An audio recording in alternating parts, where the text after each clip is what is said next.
বোলিংয়ে সাকলাইন।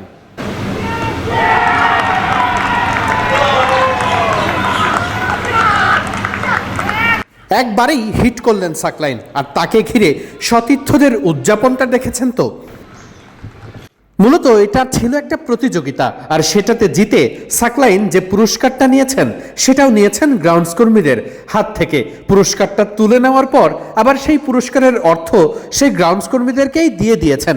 দারুণ একটা ব্যাপার বটে। দারুণ এই গেমটার পুরো গল্পটা একেবারে প্রথম থেকে দেখা যাক। দৃশ্যপটের শুরুতে দেখতেই পাচ্ছেন সব পেসারদের কথা বলে নিচ্ছেন অধিনায়ক Liton Kumar Das.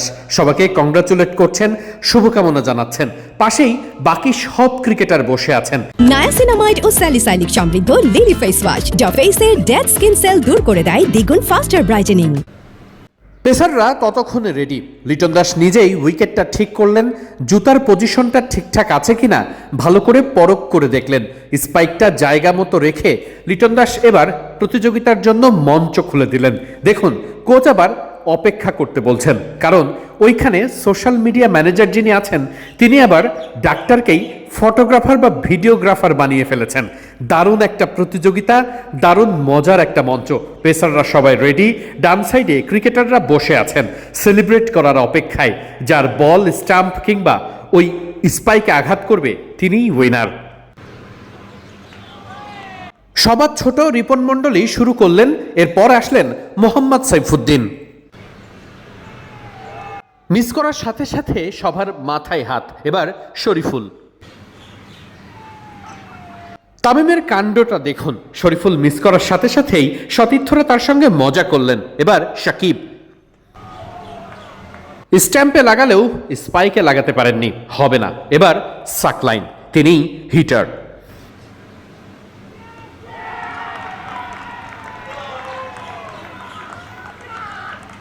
সাকলাইনের typical Ronaldo celebration.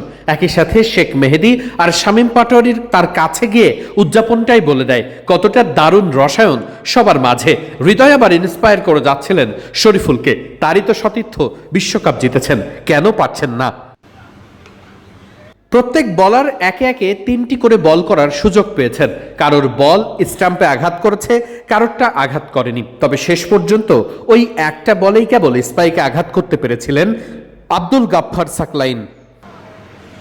অপেক্ষমান ক্রিকেটারদের এই এক্সপ্রেশনই বলে দেয় কতটা মজা করে তারা উপভোগ করছিলেন এই স্পোর্টসটা। প্রতিযোগিতায় মূলত পেসারদের নিয়ে তারা সবাই একে একে ওই 3টি করে বল করেছেন, কিন্তু শেষ পর্যন্ত কারোর বলই আর স্পাইকে আঘাত করেনি। ওই একটা আঘাতের কারণেই শেষ পর্যন্ত জিতে গেছেন আব্দুল গাফফার সাকলাইন।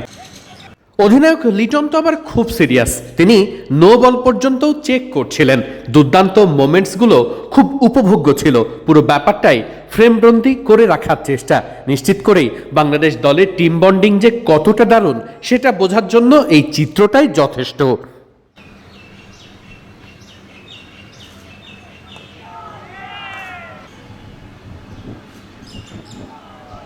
সবার বোলিং করা শেষ, এবার যে জিতেছে তার হাতে পুরস্কার তুলে দেবার পালা। ডাকা হলো গ্রাউন্ডস কর্মীদের। এখন আবার ওই মাঠের একপাশে একজন মুরব্বী গ্রাউন্ডসম্যানও ছিলেন, তাকে ডেকে নিলেন গাফফার সাকলাইন। তারপরে সবার হাত থেকে একটা পুরস্কার ছিল, সেটি তুলে নিয়েছেন। দূর থেকে দেখে মনে হচ্ছিল সেটা কোনো নগদ অর্থ। পুরস্কার তুলে নিচ্ছেন আব্দুল গাফফার সাকলাইন। নিজের অনুশীলনের প্রথম দিন, দেখার মতো আর মনে রাখার মতো একটা দিন সাকলাইনের। এরপর তিনি যে পুরস্কারটা হাতে পেয়েছেন সেই পুরস্কারটা আবার গ্রাউন্ডস কর্মীদের হাতেই দিয়ে দিলেন। কি দারুণ একটা ব্যাপার না? নিউজিল্যান্ডের বিপক্ষে টি-20 সিরিজ শুরুর আগে প্রথমবারের মতো অফিসিয়াল অনুশীলন করেছে বাংলাদেশ জাতীয় দল। আর সেই অনুশীলনে ক্রিকেটাররা যখন সবাই একাড্ডা টানা কয়েকটা ঘন্টার অনুশীলনের পর শেষের এই সেশনটা ছিল সব থেকে উপভোগ্য আর মনে রাখার মতো। আব্দুল গাফফার সাকলাইন প্রথম দিনে এসেই বাজিমাত করেছেন, দেখিয়েছেন তিনি দারুণ এক্সপার্ট। সবকিছুই যেন উপভোগ্য, মনে রাখার মতো। নিশ্চিত করেই টিম বন্ডিংটাও দেখার মতো।